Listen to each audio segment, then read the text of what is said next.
Ketika Donald Trump secara tiba-tiba dan mengejutkan banyak pihak, di mana dia melakukan penundaan eh, kenaikan tarif dan hanya memberlakukan tarif dasar 10% ke seluruh negara kecuali China yang dihajar sampai 125%,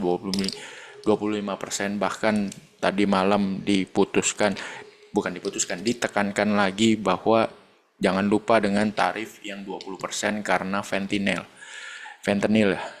ya, bukan drugs itu ya. Jadi total sebenarnya ke China itu 145% dan itu sinting banget. Ya itu benar-benar sinting lah tarif sebesar itu. Tapi yang mengejutkan banyak orang adalah eh, pengenaan tarif dasar cuma 10% saja yang dijalankan. Jadi ibaratnya dia tiba-tiba hold untuk 90 hari ke depan. Itu mengejutkan banyak orang karena beberapa hari sebelumnya dia sudah bilang bahwa tidak akan berubah, tidak akan ini, tidak akan jiper, tidak akan ini apa segala macam. Tapi dia berubah.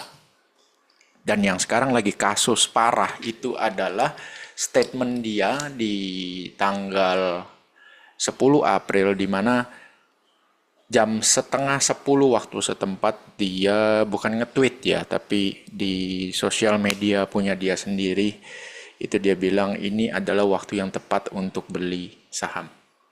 Lalu 2 sampai 3 jam kemudian muncul keputusan bahwa dia akan pending tarif 90 hari kecuali China dan marketnya rebound. Ini masalah besar karena dianggap oleh beberapa senator ya di Amerika Serikat bahwa ini merupakan manipulasi pasar. Jadi ibaratnya mereka berpendapat bahwa kejatuhan market ini itu memang by design, artinya dia sengaja, si Trump itu sengaja menjatuhkan market supaya bisa mendapatkan keuntungan dari reboundnya. Karena masyarakat di sana mengaitkan bahwa ya waktu rebound kencang ini dan merupakan suatu rekor rebound, salah satu suatu rekor rebound ya. Jadi ini jarang sekali rebound sebesar ini. Ibaratnya dalam 70 tahun, 75 tahun ke belakang itu hanya ini termasuk top 3, bayangin ya. Bahkan ada yang top 2 kalau nggak salah. Itu menguntungkan eh, para pengusaha yang menjadi donatur bagi kampanye Trump. Ya, jadi orang-orang tuh fokusnya ngelihat waktu rebound ini, wah cuan banyak tuh teman-temannya Trump, donatur Trump, para pengusaha itu ya cuan banyak. Tapi orang-orang itu lupa, makanya saya nggak anggap isu itu terlalu gimana ya. Orang tuh lupa bahwa yang dilihat itu cuma naiknya, bos. Ya, pung, naik gitu ya. Tapi orang lupa bahwa untuk bisa mendapatkan naik sebesar ini, sebelumnya mereka sakit semua, ini turun sebanyak ini, bos. Jadi agak nggak make sense ya bahwa ibaratnya Trump melakukan itu hanya untuk segelintir orang, bagi saya tidak make sense. Nah, apa penyebab Trump tiba-tiba jiper? Ya kan? Tiba-tiba takut gitu ya. Bahwa kalau tarif yang ditentukan dia ini berlaku, maka yang paling dia takuti adalah seperti yang sudah saya sampaikan di video sebelumnya, tujuan daripada Trump itu sebenarnya adalah membuat pertama, dolar itu lemah. Nah, ya. Anda bisa cek dari DXY ya di TradingView, DXY ini lemah. Kalau dolar lemah, maka barang-barang US dollar itu akan dianggap murah. Itu pertama. Ya. Jadi ibaratnya misalnya barangnya itu tadi harganya 110.000 kan di sini ya. Sekarang barangnya Amerika itu hanya 100.000. Jadi kan artinya eh, tanpa adanya diskon, barang ini secara value dianggap lebih murah 10% barangnya dari Amerika karena mata uangnya melemah. Seperti itu. Ya, terhadap major currency, terhadap yen, terhadap euro, terhadap pound sterling. Ya. Itu tujuan Trump. Kemudian juga membuat cost borrowing itu menjadi murah. Dia mau US 10 year bond yieldnya turun di bawah 4%, 30 years, 30 tahun juga turun di bawah 4%. Itu yang dia mau, supaya cost of borrowing itu jadi murah. Ya, jadi murah. Nah, yang membuat Donald Trump merubah kebijakannya jadi menunda 90 hari itu karena Anda bisa lihat ya. Jadi US 10 year ya. Bond yieldnya pada tanggal 10 ya, tanggal 9 itu sudah ibaratnya coba-coba naik sampai 4,5%. Anda bayangin ya, beberapa hari sebelumnya itu sempat menyentuh 3,86. Dari 3,86 hanya dalam hitungan 3 hari saja itu naik mencapai 4,5. Jadi 3,86 jadi 4,5 itu naik 16%, Pak. Kencang. Hanya dalam 3 hari. Dia takut kalau ini di atas 4,5, maka tujuan dia gagal ya, membuat cost of borrowing itu menjadi murah. Ingat ya, yield ini kalau angkanya semakin kecil, misalnya dari 4,5 ke 3,5, itu menandakan bahwa banyak orang membeli surat utang Amerika. Ya, dalam hal ini contoh yang Anda lihat chartnya adalah yang tenor 10 tahun. Banyak yang beli, maka chartnya akan ke bawah. Kalau banyak yang jual, maka chartnya akan ke atas. Nah, di sini yang mungkin sedikit membuat orang jadi bingung gitu ya. Loh, kalau ini ngitung apa kok? Suku bunganya kah atau gimana? Nah, ini cara paling simple ya. Tanpa hitungan yang aneh-aneh, hitungan yang ribet-ribet gitu ya. Kita pakai cara yang super simple aja. Misalnya harga obligasinya nilainya adalah 100. Ya, nilai obligasinya adalah 100 per lembar, gampangannya gitu ya. Per lembar. Nah, per 100 per apa kok? Per lembar misalnya gitu. Kan? Dengan suku bunga 4% setahun. Jatuh temponya 10 tahun. Ya kan? Per tahunnya suku bunganya 4%. Kalau yieldnya dari 4 menjadi 4,5, itu bukan berarti returnnya itu berubah jadi 4,5, bukan. Ya, supaya Anda nggak bingung dulu deh, biar gampang aja. Ya, bukan berarti return yang Anda akan terima kalau Anda sudah beli bonds-nya itu berubah jadi 4,5, enggak. Ya, biar nggak bingung dulu nih. Ya, tidak menjadi 4,5, bos, tidak. Ya, tidak menjadi 4,5 lah. Terus kenapa harga yieldnya bisa jadi 4,5 kok? Nah, di secondary market, nah, jadi jual bonds itu kan ada lelangnya, gampangnya Anda lihatnya kayak IPO lah. Nah, setelah lewat IPO-nya, maka diperdagangkan di secondary market. Sama lah kayak saham gitu ya, setelah IPO diperdagangkan di market reguler, kayak kita bisa jual beli tanpa harus lewat proses IPO. Seperti itu. Nah, jadi 4,5 itu karena harga 100 ini ya berubah menjadi 99,5.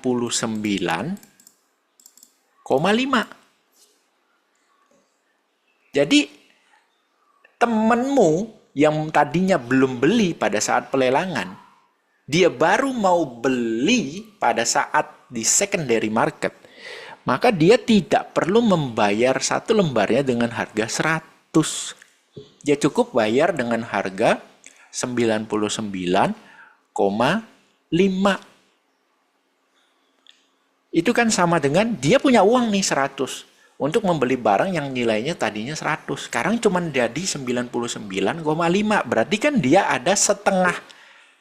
Dia punya setengah di dalam laci. Artinya ketika dia beli, dia sudah untung setengah.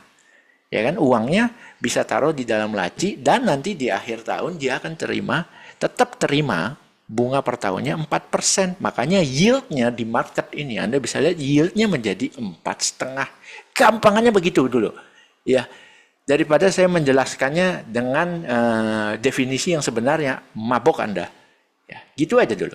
Nah, jadi kalau yield ini bisa tembus sampai 5, ya, tadinya kan 4, sekarang jadi 5. Itu bukan suku bunganya menjadi 5%, bukan.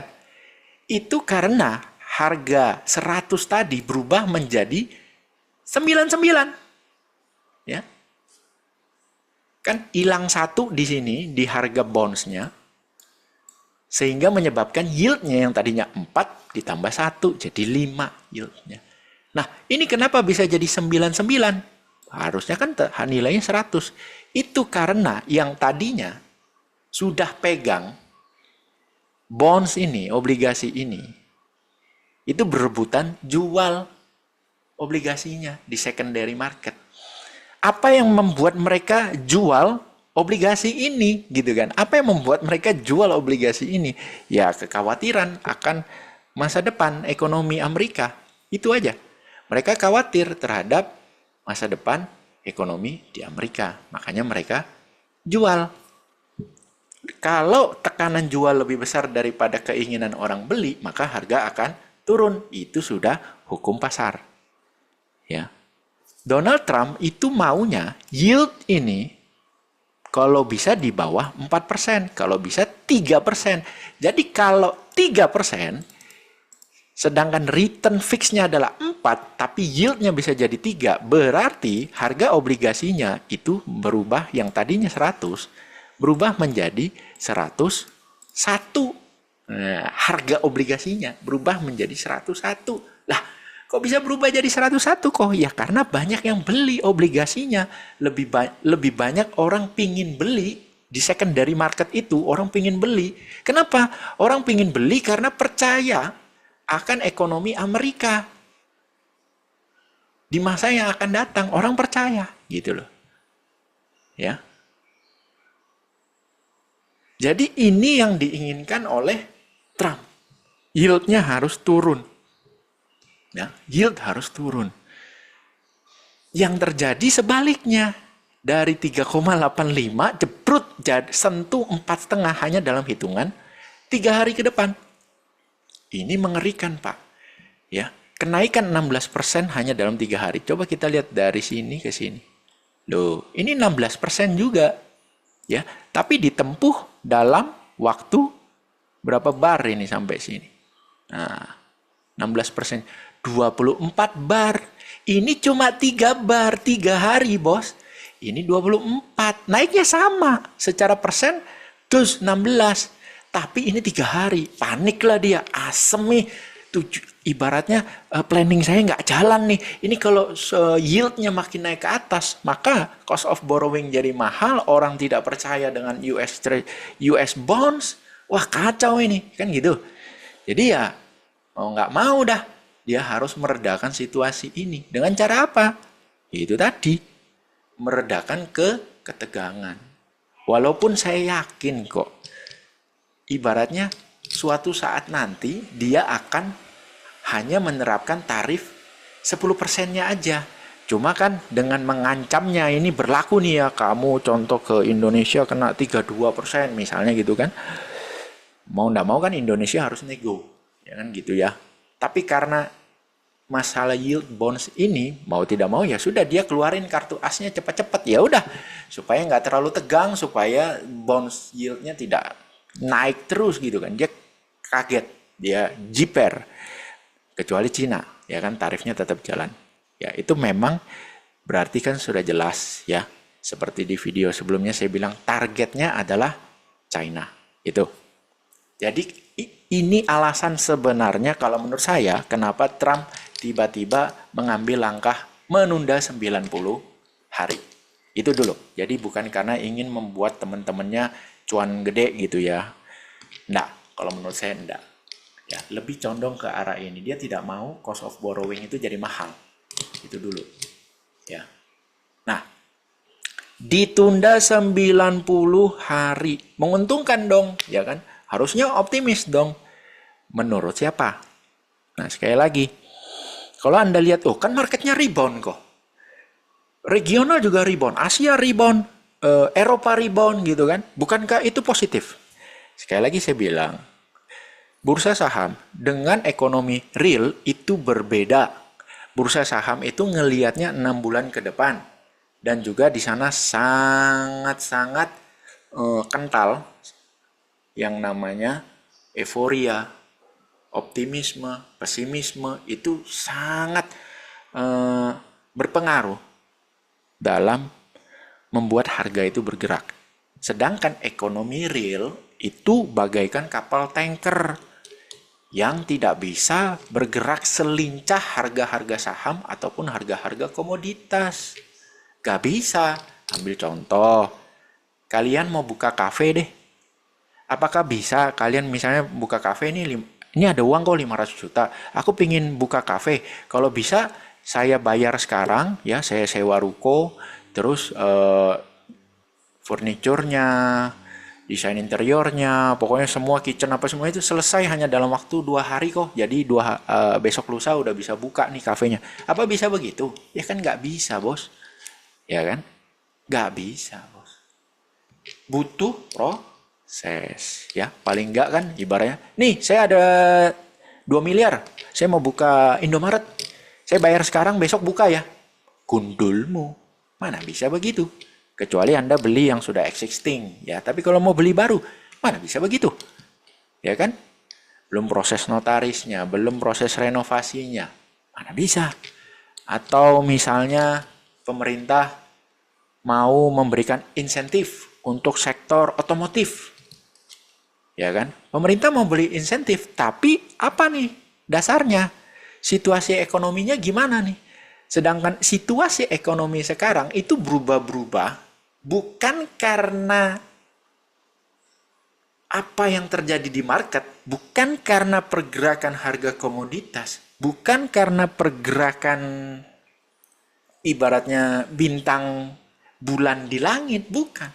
Tapi hanya karena satu orang saja yang ibaratnya dia bisa tiba-tiba berubah, oh saya mau begini, oh saya mau begini, oh saya mau begini.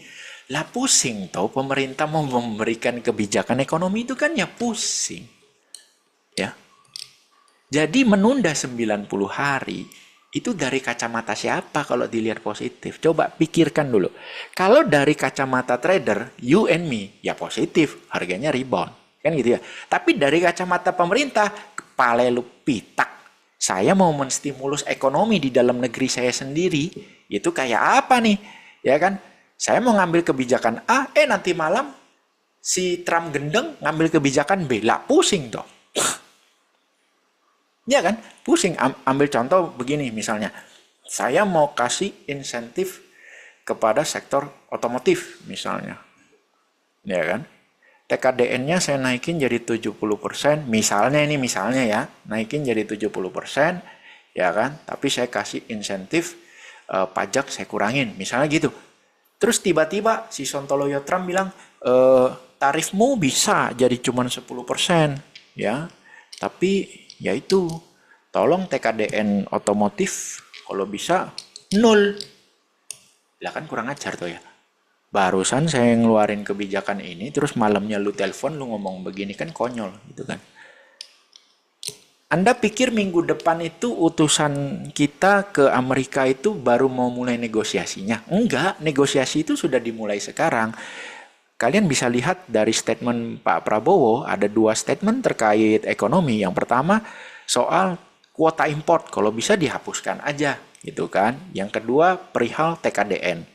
Ya kan, kalau bisa lebih fleksibel lah, kan gitu. Wah, itu kan 2 itu langsung repot kan? Ya kan. Nah, ya yang salah sih mungkin komunikasinya ya, cara melakukan komunikasi. Ya, kalau saya lihat perihal kuota import ini ya gimana ya? Coba koreksi kalau pendapat saya salah ya. Terkait kuota import, ya saya setuju dengan kata Pak Prabowo ya. Itu permainan. Ya, kalau bisa dihapus. Ambil contoh ya jeruk dari China. Itu kalau nggak salah ada kuotanya itu. Jeruk yang kecil-kecil itu ya. Di sini sih sekilo 50.000 ya. Jeruk yang kecil-kecil itu. Yang manis tapi kecil-kecil itu. Di sini sekilo 50.000 itu ada kuotanya. Teman saya ngomong, itu kamu mau nambah kuota. 3.000 sekilo. Apanya kok? Ya itu biar sama-sama tahu, ya kan? Hah? 3.000 kok sekilo? Iya. Lah, kalau gitu buat apa di kuota? Justru bikin harganya jadi tambah mahal kan karena adanya biaya ini, tetek bengek itu segala macam. Ya toh? Kalau misalnya itu tanpa kuota, Berarti kan bisa masuk sebanyak-banyaknya, harga bisa murah, ya kan? Masyarakat juga diuntungkan dong dengan harga produk yang tidak lagi harus sekilo 50.000, mungkin bisa sekilo cuma 25.000. Ya, contoh lagi kayak susu. Susu kita dengan Australia yang tempo hari ribut-ribut itu terkait peternak susu itu, buang-buang susunya ya kan, karena tidak diterima oleh swasta ya kan. Terus orang yang nggak ngerti, bahkan ada yang mau membuat itu menjadi suatu isu nasional ya kan. Wah, ini gimana nih ya kan, swasta nggak mau terima nih, wah kurang ajar ini swasta di Indonesia. Padahal setelah diusut lah, kan ada standarnya bos. Ambil contoh ya, ini contoh doang nih ya, contoh Ultramilk. Gimana mengambil susu dari petani X katakanlah, kalau dia pada saat memeras susunya itu tidak higienis. Lah kalau dia ambil susu itu, kemudian dia pasarkan dengan produk Ultra Jaya nih misalnya, terus ada yang kenapa-kenapa konsumen, yang disalahin siapa? Yang meres susu, si petani yang meres susu tidak higienis itu, atau Ultramilk? Ya sudah pasti Ultramilknya lah yang disalahin, kan gitu. Jadi ya masa salah si swastanya tidak mau terima susu yang diperes dengan cara tidak higienis, kan gitu. Tapi kalau orang nggak ngerti kan ditwist. Nah, dan ternyata di situ kita bisa melihat bahwa ternyata banyak kok peternakan sapi susu di Indonesia, dan jumlah sapinya juga banyak kok, walaupun Australia ekspor susu ke Indonesia tarifnya 0. Bayangin coba. Ya, tapi bisa aja saya salah karena saya tidak melihat dengan produk-produk yang lain itu seperti apa. Ya, cuma pasti ada dampaknya lah untuk produsen yang ada di dalam negeri apabila kuota impor itu dihilangkan atau dibuat lebih fleksibel lagi, itu pasti ada efek negatifnya lah bagi para produsen di Indonesia. Pasti ada, nggak mungkin nggak ada. Ya kan, nggak mungkin efeknya itu positif semua, nggak mungkin. Ya kan, tapi ya saya pingin pendapat teman-teman lah, maksudnya di produk apa nih yang kira-kira kalau tarif import dijadikan 0, kita yang babak belur, ya kan, itu satu. Kemudian perihal TKDN. Nah, kalau TKDN ini dibikin lebih fleksibel, nah ini saya agak kurang setuju ya. Mungkin cara mengkomunikasikannya Pak Prabowo yang ibaratnya menggeneralisasi ya, tapi saya yakin kok. Kalau kita teliti dan kita tunggu statement resmi dari pemerintah, harusnya itu TKDN yang lebih fleksibel itu tidak diterapkan untuk semua sektor. Kenapa? Karena contoh nih otomotif. Ya kalau misalnya TKDN-nya yang tadinya nih contoh kayak mobil listrik, TKDN-nya harus 60% nih misalnya gitu ya. BYD, Wuling, Hyundai yang sudah invest di Indonesia demi memenuhi TKDN 60% agar mendapatkan insentif dari pemerintah. Kalau misalnya tiba-tiba TKDN-nya dirubah menjadi hanya 20%, ya pasti swasta-swasta yang sudah invest kan, lu gila lu, gua udah keluarin duit banyak-banyak begini, ya kan? Ternyata lu cuma minta 20%, wah lu payah lu. Orang lain yang mau invest di Indonesia juga akan mikir 2 kali, karena waduh gila lu peraturannya berubah-berubah kayak gitu, ekstrim pula. Ah nanti aja deh invest di Indonesia. Jadi kejelasannya itu parah banget ya. Jadi orang malas gitu ya, gitu. Tapi saya yakin kok perihal TKDN ini tidak untuk semua sektor barang ya, khususnya yang sudah banyak negara luar invest di kita itu, dan mereka sudah banyak juga yang memenuhi persyaratan TKDN. Contoh ya kayak Oppo kan sudah ada pabrik di Indonesia demi memenuhi TKDN. Ya mungkin dari sektor smartphone tidak, terus otomotif juga tidak. Mungkin dari sektor-sektor yang ya demi memenuhi keinginan Amerika lah. Berarti apa? Barang-barang IT ya, seperti yang sudah ada beberapa media coba kulik-kulik itu. Mereka menjelaskan mungkin nih untuk TKDN yang bisa dibikin lebih fleksibel adalah barang-barang IT ya, seperti itu.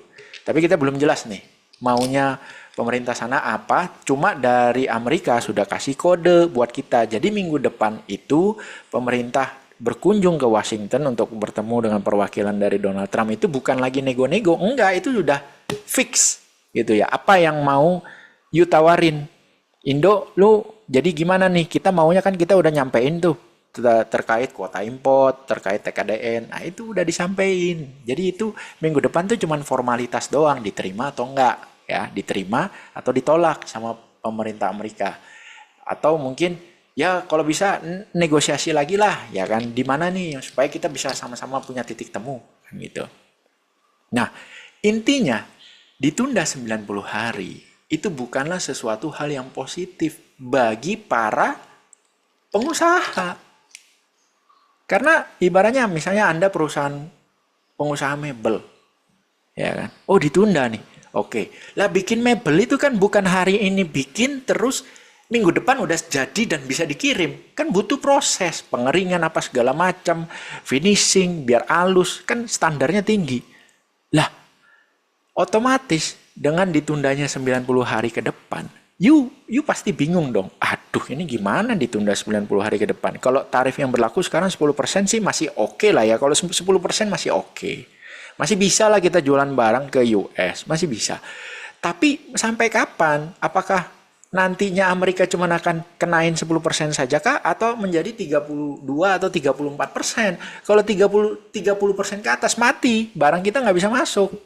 Jadinya sangat mahal banget gitu loh. Jadi kan lu sebagai pengusaha bingung, loh ini gimana ya? Nah gitu loh.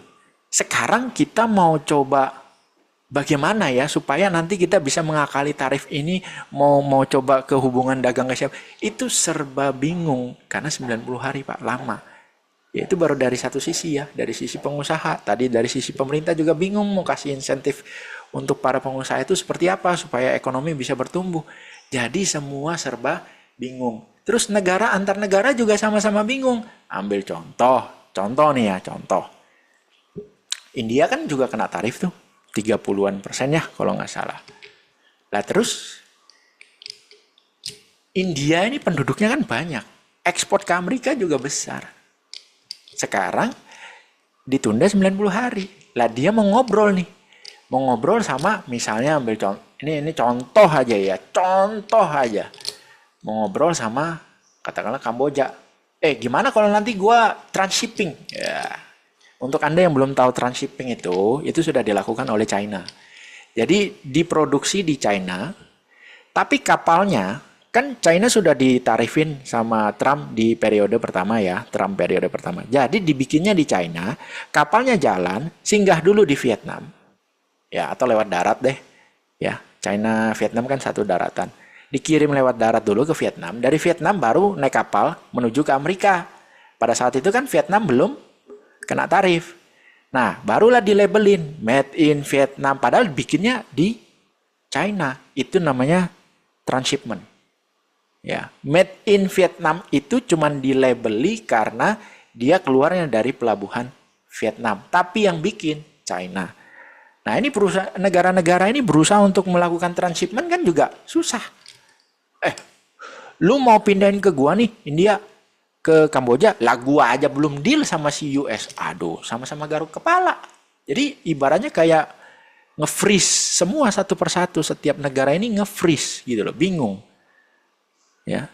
Tapi tujuan Trump jelas seperti yang saya bilang di video sebelumnya, dia targetnya cuman ke China supaya pertumbuhannya tidak terlalu kencang. Apakah dia mau bikin China seperti Uni Soviet? Nggak bisa, bos. Enggak bisa, bos. Ini beda kelas. Ya, China harus diakui. Ya, harus diakui. Itu 10 kali lipat jauh lebih baik daripada Uni Soviet. Baik dari sisi angkatan bersenjata, dari sisi perekonomian, dari sisi jumlah penduduk, dari sisi efisiensi kerjanya. Jauh, Pak. Jadi kalau ibaratnya membuat China seperti Uni Soviet itu menghayal. Ya, sangat-sangat menghayal. Ya. Tapi kalau memperlambat pertumbuhan China masih sangat mungkin. Ya, ini dengan cara China-nya dikurung, ya. Dia sendiri yang dikenakan tarif besar. Nah, kalau China-nya tetap mau kirim ke Amerika dengan cara transshipment, ini juga agak susah. Kenapa? Karena contoh nih, dia mau lakukan transshipment lewat Vietnam. Vietnam ini kan sudah terlanjur enak ya, di mana warganya kan sudah punya pekerjaan semua. Terus tiba-tiba, gue transshipment aja ya 100%. Jadi gue cuman pinjam pelabuhan lu. Lah ya nggak mau lah Vietnam. Loh, terus PHK dong pekerja-pekerja yang sudah ada. Lah terus kalau PHK, ingat ya, Vietnam, Kamboja itu kan kalau nggak salah negara komunis. Negara komunis berarti tidak butuh suara rakyat, tidak butuh pemilu. Jadi rakyatnya tidak ada kewajiban negara untuk memberikan BLT kepada rakyatnya. Ya, you udah tahu ya, udah paham ya maksudnya kenapa itu ya. Beda dengan Konoha. Konoha demokrasi. Butuh suara rakyat. Karena itu butuh BLT. Ya dong, ya. Butuh negara ngasih makan ke rakyat. Itu. Tapi kalau negara komunis, butuh swasta untuk kasih makan rakyat. Negara tidak wajib kasih makan rakyat. Karena negara tidak butuh suara rakyat untuk menentukan pemimpin negara. Simpel ya? Udah dapat ya? Maksudnya. Ya sudah pasti Vietnam akan bilang, lah terus ini siapa sih ngasih makan, bos? Gitu. Saya nggak mau transshipment. Nah, ya. Meksiko digituin, juga saya nggak mau transshipment. Misalnya gitu kan. Kanada, ya nggak mau lah. Gila ada transshipment minjem label doang. Nggak mau, lu invest ke sini.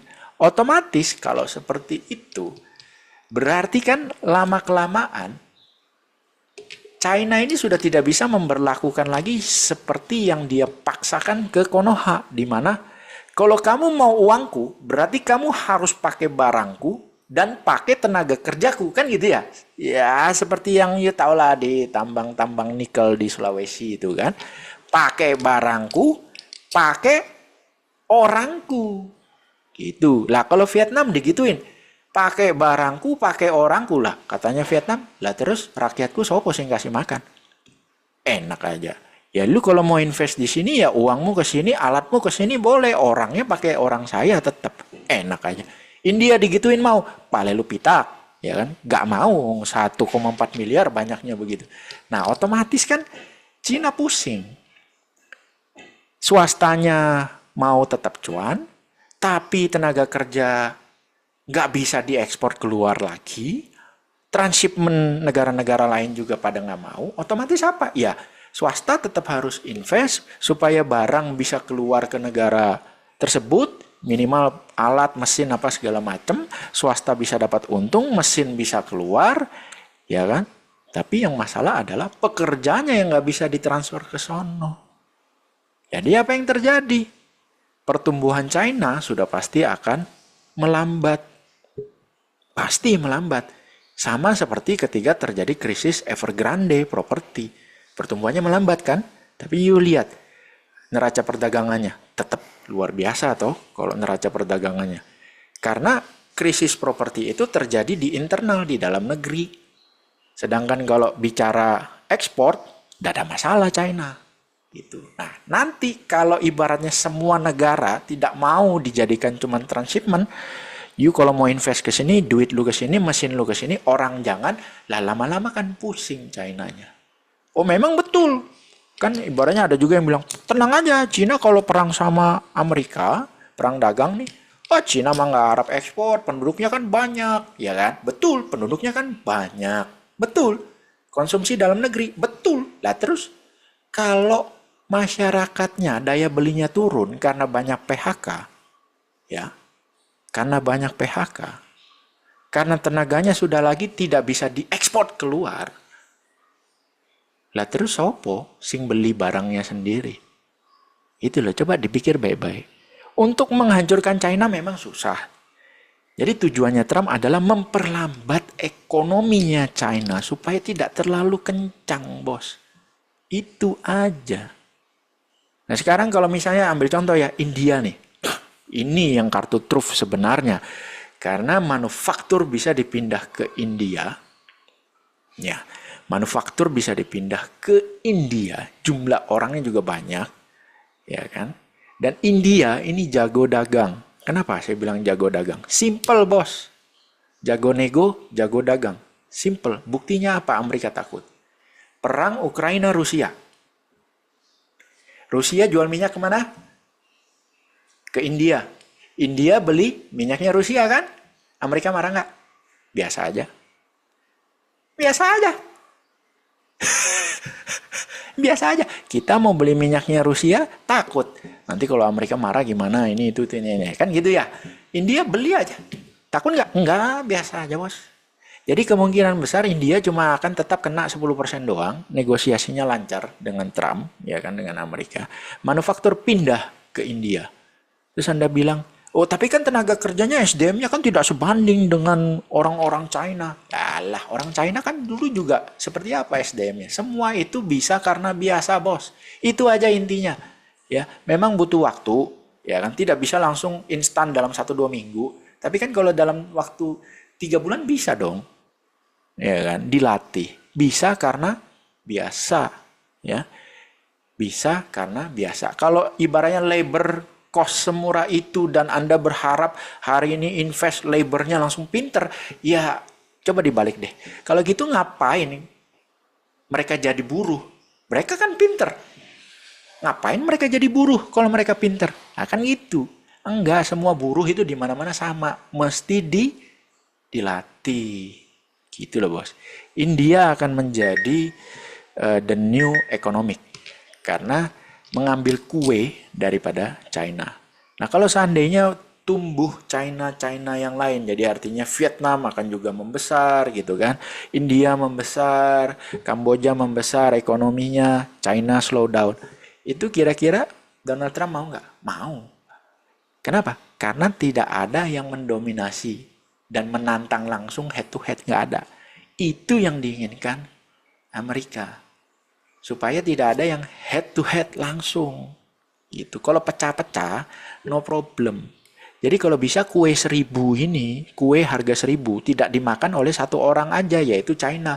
Kalau bisa dibagi-bagi lah, China 500 aja, India 350 gitu kan. Vietnam 100, Kamboja 50. Kan udah beres gitu loh. Jadi tidak ada yang bisa menantang kue saya yang seharga 1.200. Kalian kan pecah-pecah semua. 500, 350. Nah gitu. Bagaimana kalau misalnya tiba-tiba negara-negara ini karena dikasih waktu 90 hari terus mereka negosiasi dan akhirnya mereka yang mengucilkan Amerika. Nah, skenario itu ada kan? Sempat diucapkan juga oleh Sri Mulyani ya kan, bahwa beberapa kepala negara sudah mencoba melakukan skenario tersebut. Anda jangan lupa, World Reserve Currency adalah US dollar.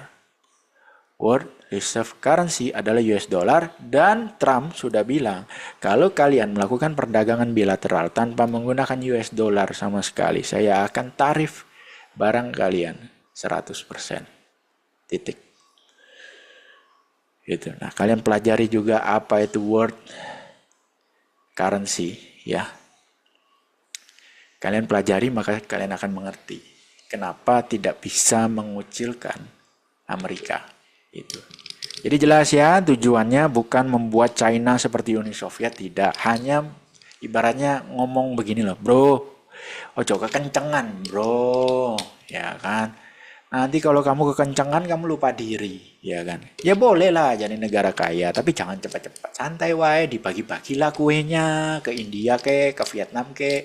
Jangan kamu semua yang kamu makan gitu ya. Apalagi pakai transshipment begitu, ya kan? Yang invest di Vietnam itu memang ada, tapi tidak banyak.